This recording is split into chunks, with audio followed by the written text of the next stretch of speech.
사무엘상 26장 13절에서 25절까지 말씀입니다. 할렐루야. 한 주간 평안하셨습니까? 오늘은 하나님께 맡기라는 제목으로 말씀 시작하겠습니다. 여러분, 데이트 폭력이라는 사건 뉴스에서 많이 보셨죠? 심지어는 이 데이트 폭력이 심해지면 살인에 이르기까지 하더라고요. 그런 뉴스들을 아마 심심찮게 보셨을 겁니다. 이 데이트 폭력은 정말 사회적인 문제가 아닐까 생각이 됩니다. 데이트 폭력을 저지르는 사람들의 심리는 무엇일까요? 왜 그렇게 그런 일을 벌이게 되는 걸까요? 어떤 마음 때문에 다른 사람에게 폭력까지 행사하게 되는 걸까요? 단지 시비가 붙어서 이런 게 아니잖아요. 내가 사랑한다고 하는 사람에게 왜 그렇게까지 할까요? 또 그렇게 하면 정말 상대방의 마음을 되돌릴 수 있다고 혹은 얻을 수 있다고 생각해서 정말 그런 걸까요? 참 많이 궁금합니다. 데이트 폭력을 휘두르는 사람들의 마음은 기본적으로 인격에 대한 존중, 타인에 대한 배려가 없기 때문이 아닐까 생각이 됩니다. 나의 마음과 내 감정이 중요하다면 다른 사람의 마음과 다른 사람의 이 감정도 배려하는 것, 이것이 당연한 것일 텐데 그러지 못하는 이유는 내가 제일 소중하다 생각하기 때문이 아닐까 생각합니다. 물론 스스로가 내가 제일 소중해 라고 외치면서 다니진 않겠지만 그 내면에 내가 가장 소중해, 왜 내 감정을 건드려, 내가 사랑해 준다는데 왜 그래, 이런 마음인 거죠. 나의 행복이 중요한 세상이고 내가 편해야 그 다음을 생각할 수 있는 세상으로 자꾸만 변질되어 가고 있습니다. 근데 그게 너무나도 당연히 여겨지고 있어요. 예전에는 그런 사람을 보면 너 왜 그러냐 하고 주변에서 말리기도 하고 충고도 하고 했는데 요즘은 너무나도 당연히 이런 세상으로 변해가고 있다는 거죠. 그래서 점점 더 나르시시스트와 같은 사람들이 많아지고 있죠. 들어보셨죠? 이런 단어들, 이런 얘기들 아마 들어보셨을 겁니다. 그렇게 해도 된다 착각하며 살아가게 되는 거죠. 요즘은 내 아이를 얼마나 소중하게 생각하는지, 내 아이가 아무리 잘못해도 내 아이를 야단치거나 혼을 내면 그 상대방을 향해서 앙심을 품는 세상이 되어버렸습니다. 아이들과 함께 하는 직업을 혹은 그런 일들을 경험해 보신 분들은 아마 잘 아실 겁니다. 그리고 요즘 멀리 갈 필요 없이 식당에만 가봐도 식당에서 아이들이 뛰놀고 다른 사람에게 방해가 되는 그런 행동을 해도 부모님들이 제지하지 않아요. 내 소중한 아이라고 생각하기 때문에. 이 모든 것들이 상대방에 대한 존중이 없기 때문이 아닐까.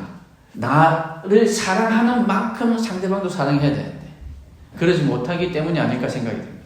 나를 소중하게 생각하는 만큼 상대방도 소중하게 생각해야 되는데 요즘 그렇지 않더라는 거죠. 오늘 본문도 이런 맥락에서 이야기가 흘러간다 보아도 과언이 아닐 겁니다. 사울은 자신을 너무나도 소중하게 여긴 나머지 자신의 인기와 자신의 이 왕권을 위해서 다윗은 당연히 없어져야 할 존재라고 생각하는 거죠. 그리고 이 다윗을 없애려고 하는데 그것을 막는 사람, 그것이 누구든, 심지어 자기 아들이 그것을 막는다 할지라도 자기 아들까지도 제거하려고 했던 그런 극단적인 나르시시스트의 모습을 사울은 보여주고 있고, 조금 더 제가 심하게 말하면 소시오패스적인 그런 모습도 사울에게서 발견할 수 있습니다. 26장 앞부분에 보면 다윗이 사울이 자기를 잡으러 왔다가 야영하고 있는 그 중에 다윗이 부하 한 명 데리고 가서 거기서 사울을 죽이지는 않고 창과 물병만 가지고 나왔습니다. 여러분 그 기억나시죠? 지금 그렇게 된 그 상황 이후의 얘기가 오늘부터 시작됩니다. 다윗은 10광야까지 자신을 죽이러 나온 사울을 보고 이번에는 자신이 먼저, 그전에는 수동적이었는데 이번엔 좀 더 능동적으로 먼저 밤에 아비새 자기 부하 한 사람만 데리고 와서 사울의 진에 들어가서 물병과 창을 가지고 나왔습니다. 무방비 상태에 있던 사울을 다윗은 이번에도 살려줬죠. 얼마든지 죽일 수 있었는데 그럼에도 불구하고 살려줍니다. 그리고 멀리 도망간 후에 목소리가 들릴 만한 정도로 도망간 후에 거기서 지난번과 같이 사울을 불러서 사울이 다윗을 죽이려 오는 그 행동, 왜 왕이시여 저를 죽이려고 합니까? 그것은 죄입니다 라는 것을 깨닫게 합니다. 다윗은 건너편 산꼭대기에서 사울과 그의 군대 장관인 아브넬을 부릅니다. 그리고는 아브넬을 책망하죠.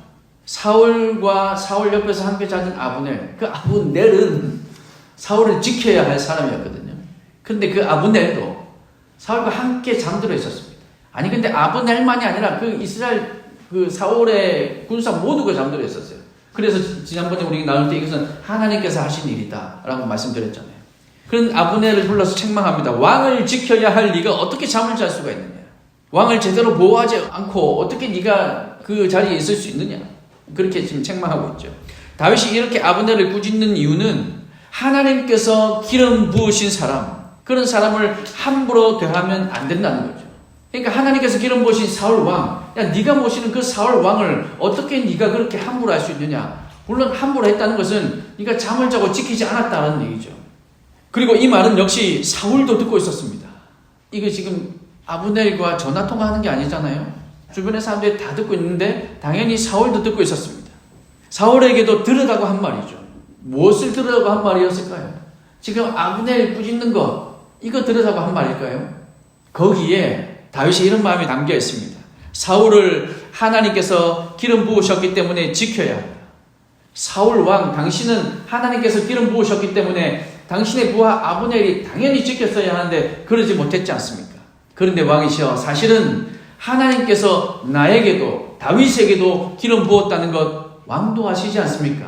그러면 하나님께서 기름 부으신 왕, 그 왕위를 이어받을 다윗, 나도 소중히 여겨야 한다는 것을 왕이시여 한번 생각해 보실 필요가 있지 않겠습니까? 지금 이 말을 하고 싶은 거죠. 사랑하는 여러분, 우리 베드로전서 2장 9절 말씀 한번 찾아볼까요? 여러분 가진 성경으로, 여러분 가진 어플로 베드로전서 2장 9절 말씀을 한번 찾아보십시오. 다 같이 한번 읽어보겠습니다. 시작. 그러나 너희는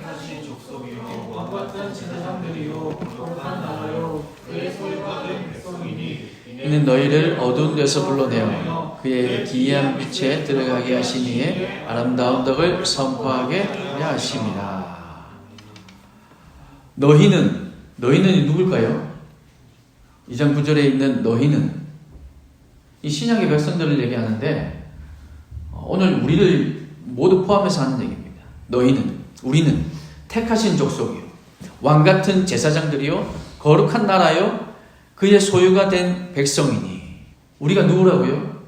왕같은 제사장, 하나님께서 택하신 족속, 왕같은 제사장들이고 거룩한 나라고 하나님의 소유가 된 백성이랍니다. 누가 그랬냐면 우리가 그렇대요. 우리뿐만 아니라 하나님의 백성들을 그렇게 하나님께서는 여기신답니다.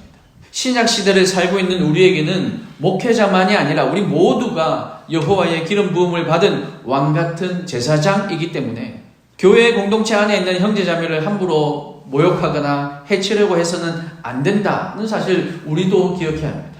제가 서두에서 말씀드린 데이트 폭력 같은 거, 데이트 폭력뿐만 아니라 그 어떤 폭력도 용서할 수 없는, 용서해서는 안 되는, 그 용서 하나님께서 하시고 그 용서를 구할 때 용서할 수 있겠지만 그러나 절대로 허용돼서는 안 될 그런 일들이라는 겁니다.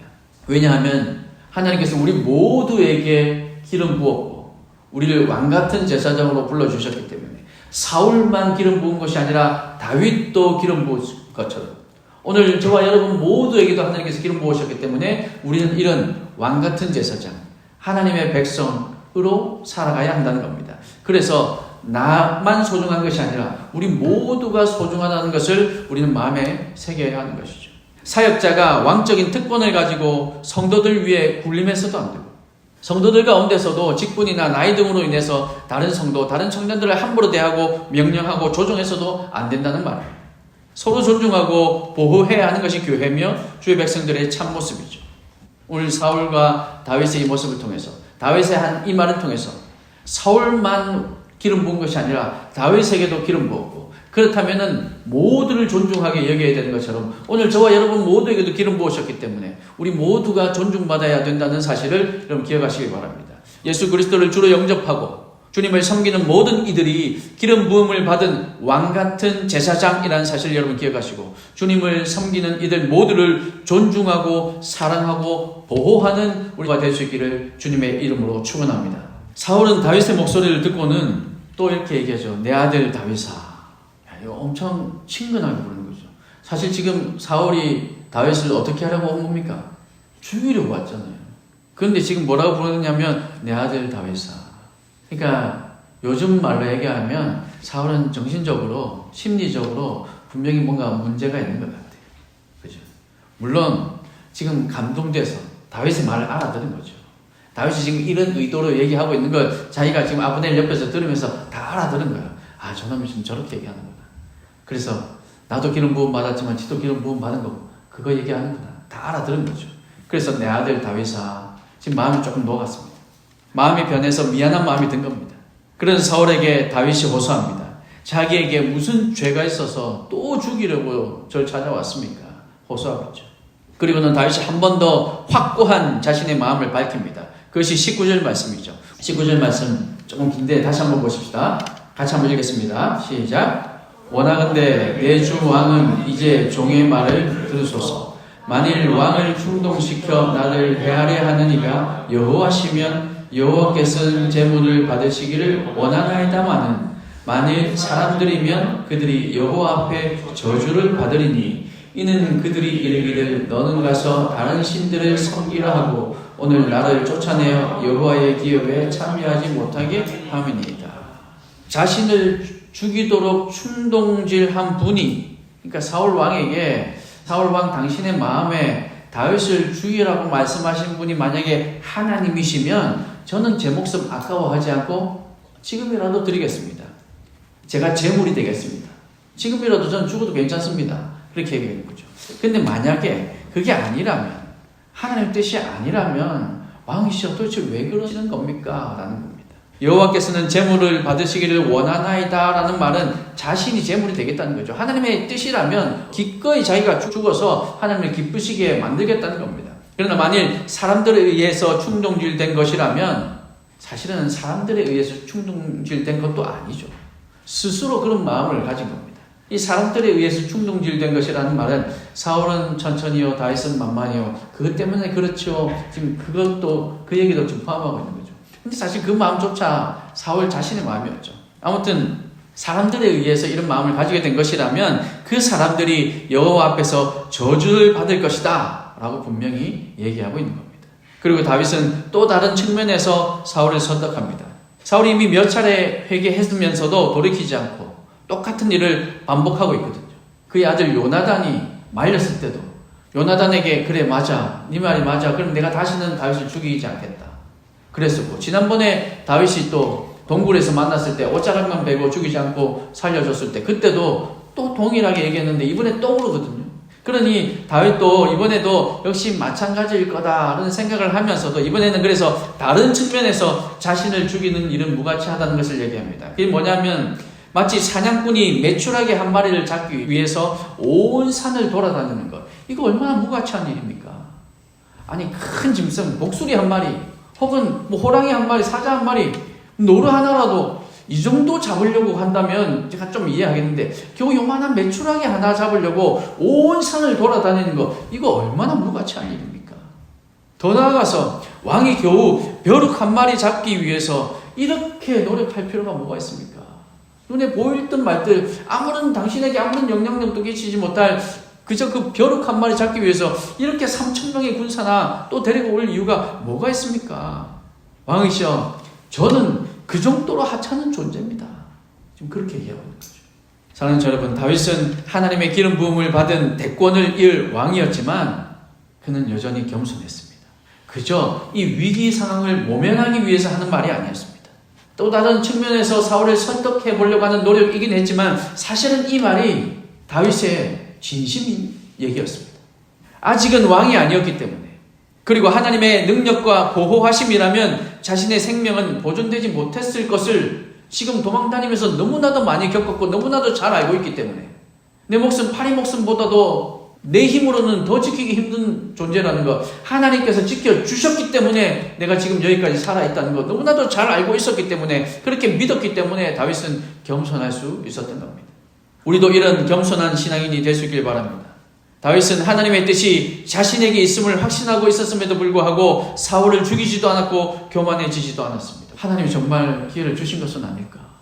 하나님께서 정말 기회를 주셨는데 다윗이 안 죽인 건 아닐까? 동굴에서 기회를 주셨을 때도 죽였으면 됐을 텐데 그때 한번 봐줬어요. 그래 하나님께서 한 번 더 기회를 준 거죠. 여러분 생각해 보세요. 아비새와 함께 사울이 자고 있는 곳까지 엄청나게 많은 그 군사들이 자고 있는 그것을 넘어서 사울을 보호하기 위해서 가장 가운데서 자고 있었을 텐데 사울의 물병과 창을 가져가기 위해서 사울에게 다가갔는데 아무도 깨지 못했어요. 이거 하나님께서 하신 건데? 그러니까 아니면 어떻게 해석이 됩니까? 그러면 하나님께서 죽이라고 하신 건가? 여러분 그거 얼마든지 그렇게 생각할 수 있지 않습니까? 그런데 다윗은 그러지 않았어요.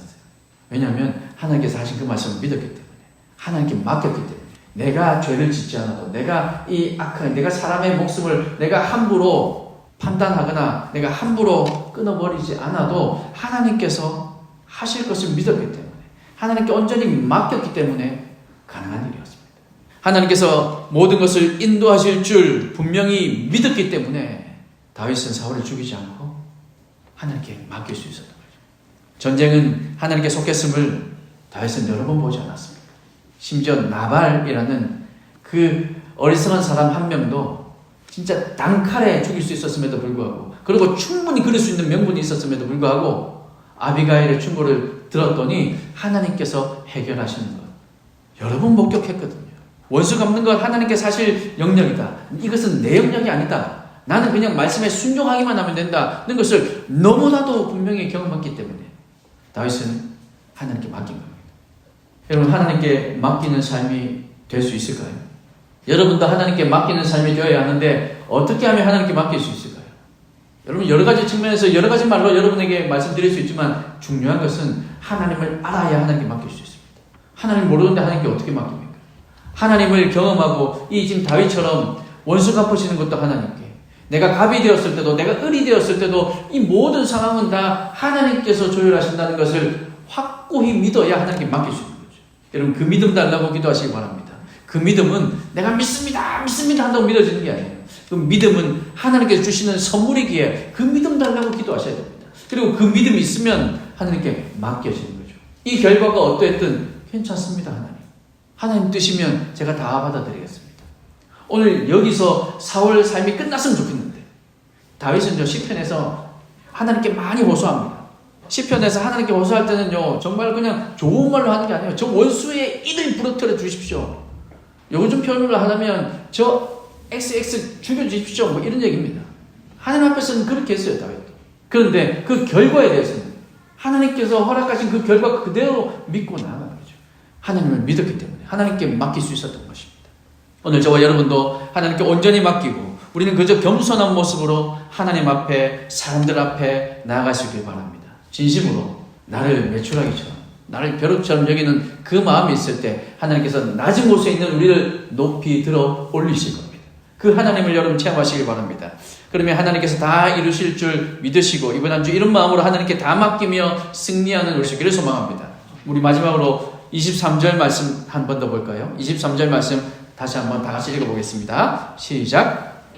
여호와께서 사람에게 그의 공의와 신실을 따라 갚으시니 이는 여호와께서 오늘 왕을 내 손에 넘기셨으되 나는 손을 들어 여호와의 기름 부음을 받은 자 치기를 원하지 아니하였습니다. 무슨 말입니까? 내가 직접 하지 않겠다는 거잖아요. 다윗 자신이 사울을 죽이지 않은 이유를 다시 한번 잘 설명해 주고 있는 말씀입니다. 여호와께서 사람의 행동에 따라 갚아 주실 것이기 때문에 자신은 하나님 앞에 범죄하지 않겠노라 선언한 겁니다. 하나님께서 기름 부은 사람을 내가 함부로 죽여서 내가 죄짓지 않겠습니다. 내가 그렇게 하면 그 행동에 따라서 하나님께서 갚아주실 것을 믿기 때문에 이것도 하나님께 맡기는 거죠. 한편으로는 자신의 말이 역으로 사울에게 들리길 기대하며 이야기합니다. 이 말을 바꾸어 말하면 무슨 말입니까? 사울이 자신을 죽이려는 죄를 지으면, 그래서 나를 죽이면, 그 죄를 지으면 하나님께서 그 행동 보시고 사울에게 그 죄값을 치르게 하실 거다. 그 죄 지은 행동에 대한 값을 하나님께서 갚아주실 거다라는 말인 거죠. 하나님 앞에서 그래서 사울 왕이여 범죄하지 마소서. 저도 왕을 죽일 수 있었지만 죽이지 않은 것, 그것에 대해서 하나님께서 선하게 저에게 갚아주실 텐데 만약에 역으로 생각해서 사울 왕이 저를 죽이는 악을 행하면 하나님께서 그걸 그대로 갚지 않으시겠습니까? 왜 하나님과 원수가 되겠습니까? 이렇게 얘기하는 겁니다. 사랑하는 여러분, 우리도 이런 믿음이 필요합니다. 우리가 살아계신 하나님의 선하심과 공의를 신뢰하지 못하기 때문에 우리에게 잘못한 사람이 우리보다 약한 사람이면 가차없이 보복하기도 하고 우리보다 강한 사람에게 대해서는 억울해서 밤참을 설치며 그저 망하기만을 바라고 자신을 도와줄 사람, 나를 도와줄 방법, 그것을 찾게 되는 거죠. 하지만 이 모든 일을 하나님께서 보고 계시고 하나님의 때에 하나님의 방법으로 판결하실 것을 믿고 우리는 그저 하나님 앞에 나와서 하나님께 억울함을 호소하는 겁니다. 다윗이 시편에서 그랬던 것처럼 우리도 마음 다해서 하나님 저 인간 좀 어떻게 해주십시오. 괜찮습니다. 하나님께는요. 아무로 듣지 않는 하나님께. 여러분 여기 다 듣는데 기도할 때 하나님께 그렇게 하지 마시고 여러분 골방에서 하나님과 독대하면서 하나님께 했잖아요. 그러면 하나님께서 그 모습을 보시고 우리의 마음을 위로하시고 우리의 마음도 바꿔주시고 그리고 하나님께서 하나님의 선한 길로 인도하게 해주실 것입니다. 하나님의 손에 온전히 넘긴 후에 우리의 사명을 다하고 겸손한 모습으로 선한 삶을 살아가는 것, 그것이 하나님의 뜻인 줄 믿으시길 바랍니다. 이번 한 주도 여러분 하나님께 맡기시길 바라요.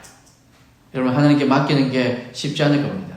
시작도 하나님에 의해서 하고 과정도 하나님의 뜻대로 가고 결과도 하나님의 뜻에 맡기는 것, 그리고 그 주어진 결과에 순응하는 것, 이게 하나님께 맡기는 겁니다. 시작은 내 뜻대로 했는데 결과만 하는 이것도 아니고, 시작은 하나님 뜻대로 했지만 결과가 마음에 안 들어, 이것도 하나님께 맡기는 게 아닙니다. 처음부터 끝까지 맡겨야 맡기는 거죠. 그리고 하나님께 맡기면 그저 가만히 있는 것이 아니라 최선을 다해서 해야 됩니다.